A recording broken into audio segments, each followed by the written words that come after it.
Good morning. Today we are taking a GSXR125, a brand new model. We're going to commute on that and for the next few days. So today is just going to be a bit of a vlog because the last time I did a commuting vlog, you guys seem to like it. So we're doing that again, but this time on a 125, so obviously it's pretty suitable, and I'm going to just talk about points for commuting, maybe like commuting for beginners. I think that's probably a good thing to do with it being a 125, so yeah. Okay, so I haven't ridden a 125 for probably about 4 years, maybe. So this feels pretty weird, I'm not gonna lie. It takes some getting used to. Having to really rev it. And it feels so weird because it's so light. I took my hand off the handlebars to do up my helmet, to put my visor down, and it just started wobbling everywhere because it's so light and I move my weight so much. It went sort of funny.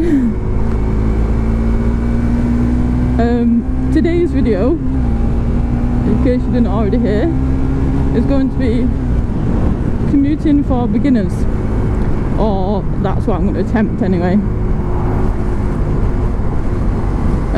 Because I think commuting it's not easy, to be honest, especially if you're new to it. It's really quite daunting. Before we start, I just remembered my mic seems to be doing some lovely crackling. I noticed it in the last video, so I'm really sorry if it's doing it again. It's driving me insane as much as it is you. But the problem is, I don't know what's doing the crackling, the adapter or the mic or what. I need a new GoPro. I'm looking at the 7, but it's just a faff, isn't it, and money I don't have. So I'm sorry if the sound quality is absolutely terrible, because I know what usually is. And the footage hasn't been that great either. I have put it in the Superview, which is the first time I'm using it, so we'll see what that's like. Anyway, commuting for beginners. As I feel like there's a lot of pointers that people probably don't even think about if they're new to commuting. So first of all, I guess, is the bike. So this is a GSXR125 that Suzuki Bikes have sent me to try out, to commute on. The thing is with the bike, you might not necessarily be commuting on 125. Someone could be doing direct access, but this is mainly aimed at people who have just started riding, who've just got a 125. Power! Well, it's not that bad. So bike wise, you want something thin and nimble. You don't want like a big cruiser style thing, because they do cruiser style 125s, which are quite big, and it's a bit unnecessary really. So you don't really want something like that.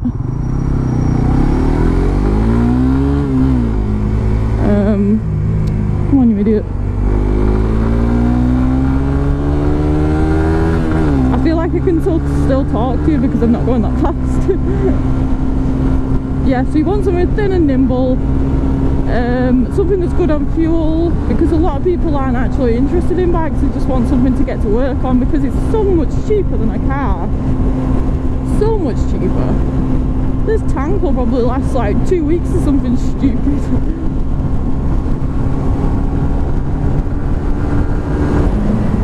You ideally want something loud. I do recommend getting an exhaust for your bike, even if, you know, some people don't want to spend the money on an exhaust for a 125, but I really do recommend it, because if they don't see you, they might hear you, and I just feel a bit unsafe commuting with a standard exhaust, to be honest, which is obviously what this has got on. I'm sorry, that sun's going to be quite bright. Yeah, definitely a loud exhaust. You can pick up really cheap Chinese ones. It's worth it, in my opinion, to cut down the risk. I can't stress enough, put an exhaust on it. This is making me feel a little bit uncomfortable because it does have a standard exhaust. I just feel like people can't see me and they can't hear me, and it's not very nice. Gear. Oh god, this is really great. Just what I want. Gear, you need some decent gear, especially if you're going to be commuting all year round.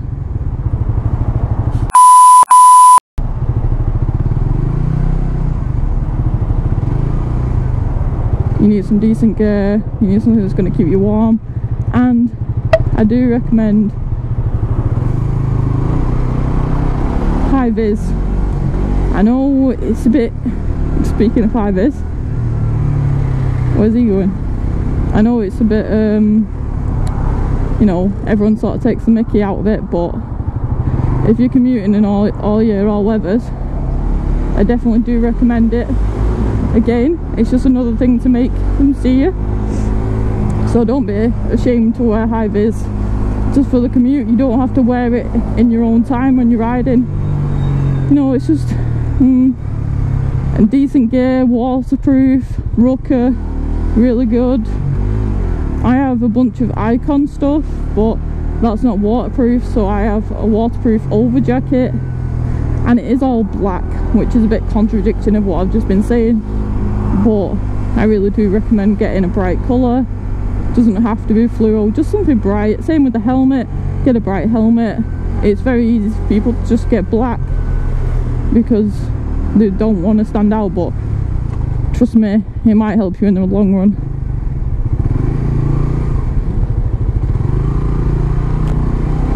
Thank you. I hate it when there's someone filtering behind you, I feel pressure. A bag. You're more than likely going to be carrying your stuff for work. Get a good bag.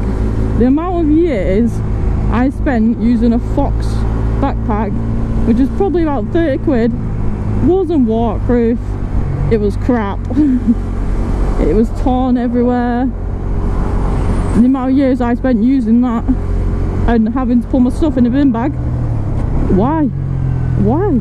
There are so many good waterproof bags on the market. I keep putting it down too much for low gear. So many good waterproof bags on the market, especially at Krieger. They are my bag of choice. They last absolute years, and you can get the 100% waterproof ones. I have the R20, which I have on right now, which is sort of my go-to one because it's not that big and it's just the perfect size. It's not 100% waterproof, but it does have, you know, the sealed zips. I've never had it leak or anything like that, so it's good enough for me. I have the R30, which is a bigger roll top one with 100% waterproof, and then I also have a bum bag, which is this guy's not going to see me because he's not got a bloody mirror. Thank you. A bum bag, the Krieger R3, for when I'm out not commuting, just so it saves my back.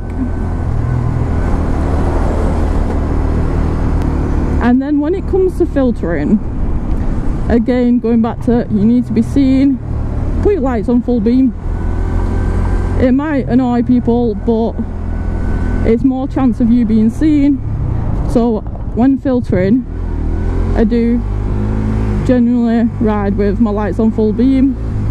When the traffic gets moving, I will turn them back off because you don't need them on then. Like now I can turn them off because we're getting going. Basically, you've just got to see it as everyone is out to knock you off. You need to be 100% on the ball, aware of what's going on around you at all times. If you have the mentality that everyone's going to knock you off, you'll be alright. Going back to the gear side of things, don't commute in leathers. Leathers are safer, but you will not last 2 minutes in leathers, especially if the temperature's pretty cold. I don't recommend that at all. They are not warm, they're perforated most of the time, you need some textiles. Or make sure the good ones, you don't want cheap ones that are just going to rip straight away. I have been commuting for a number of years. I don't need to commute currently because I've been given a car, which I spoke about in my Q&A video. It's just a cheap car. It was only scrap value. I was given it by my uncle, so I don't have to commute on a bike at the moment, but it is so much more convenient and cheaper and quicker. It's just, especially like you see in all this traffic right now, it's a lot all the time, so it's nice to just go in and out of it, you know. But I have also said this in another video, it's tiring commuting because you have to be on the ball 100% of the time. In the car you can just sort of zone out. You don't, I don't know, it's weird. I don't know if anybody else gets this, but when you're in your car it's like, I'll get to work and I think, I don't remember half my journey because I'm so out of it, and that sounds terrible. But if something was to happen I would have reacted. It's just my mind's in a different place because I'm like, not daydreaming, but I don't know, it's just a bit strange. But on the bike it's not like that. In a way it does wake you up, I think, even on, you know, 125 or scooter, anything, because you have to be awake. I was just saying that this has a clock on the dash. That's a must for commuting, because when I had my scooter that I used to commute on for a few years, all year round, it didn't have a clock, and I wouldn't know what time it was. I wouldn't know if I was late. I wouldn't know if I had, you know, I could chill out and take my time. So that was a bit of a nightmare. I'd had no idea, so I went to Halfords and I bought one of those Oxford stick-on clocks. Little tiny ones. It lasted about 2 weeks before it got water in. But you can't get them if your bike doesn't have a clock. But then at least, you know, you're not rushing if you don't need to with having a clock on the bike. And as well, I probably wouldn't recommend, you know, like the YZF R125, you know, the really sporty 125s. They're not necessary. You'd be better with sort of a naked style bike. But this GSXR125, while it has got the GSXR name, the bars are really high up. They are a little bit bent back, but only slightly. This, to me, doesn't really feel any different than riding a naked bike. It's just my wrists are a bit further back, but it really doesn't feel any different. So this is like a great crossover between the two, because you've got the sort of sporty looks, but the position isn't sporty, in my opinion. So that's another thing to look at. Just be wary of everyone. You can usually see the people through their mirrors. You can see where they're looking, if they're not looking, which most of the time they aren't. Just be wary of people's wheels turning direction. This guy's moving over, give them a thanks. Just courteous, always do it. This idiot's gonna completely block the way for whatever reason. Absolute idiot. Could do with folding these mirrors in. These mirrors do poke out quite a bit. Too much. Yep, we're a bit tight there. Just be careful like this now. I'm constantly covering my clutch and my brake, and I'm constantly looking for any sign of movement, any sign of someone changing direction.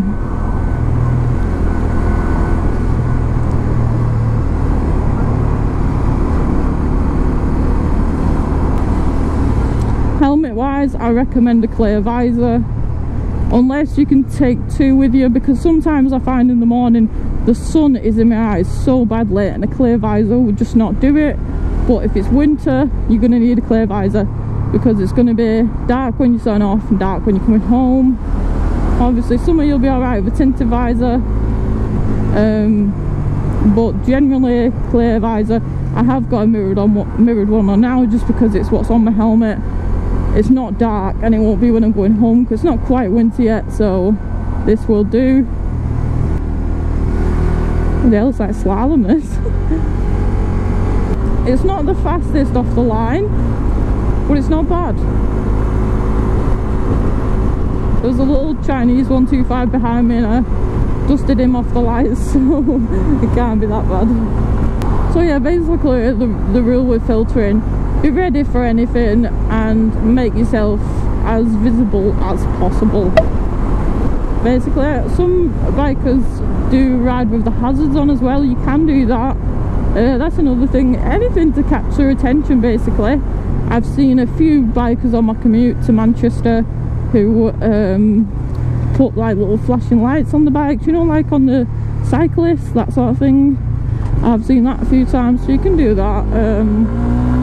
It might look like a clown's minibus, but you might be seen.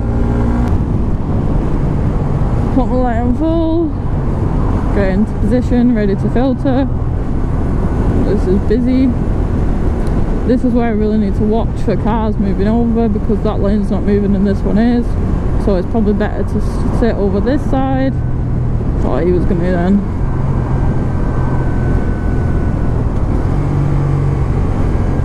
I actually said before that I thought this fuel tank would last like 2 weeks. But it's just dropped another bar, so it's just dropped 2 bars. And I've only commuted on it twice. So I was expecting it to last a bit longer than that.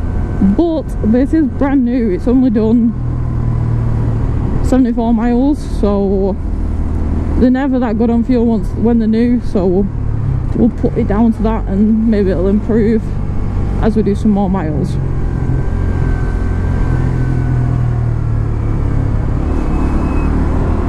Give them a thank. Why is this so bad? Welcome to Manchester, YouTube. It's crap. Can't imagine living in London. I really can't. That is honestly my idea of a nightmare. I just don't understand why anyone would want to live there. You only have to watch RJ's vlogs to get annoyed. I'm just questioning why anybody would live there.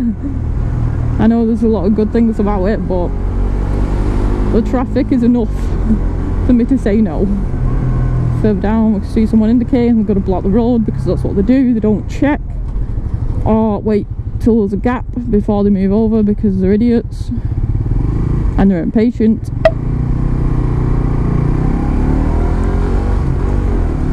I'm trying to think if there's anything else I've missed.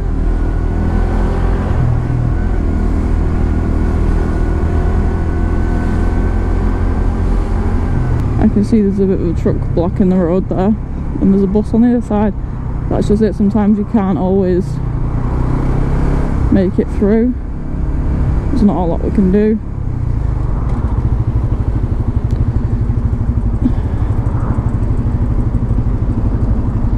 Probably should we try the mirror technique? Wow, look at this. Wow. That was handy. Just haven't got a chance to pull them back out now.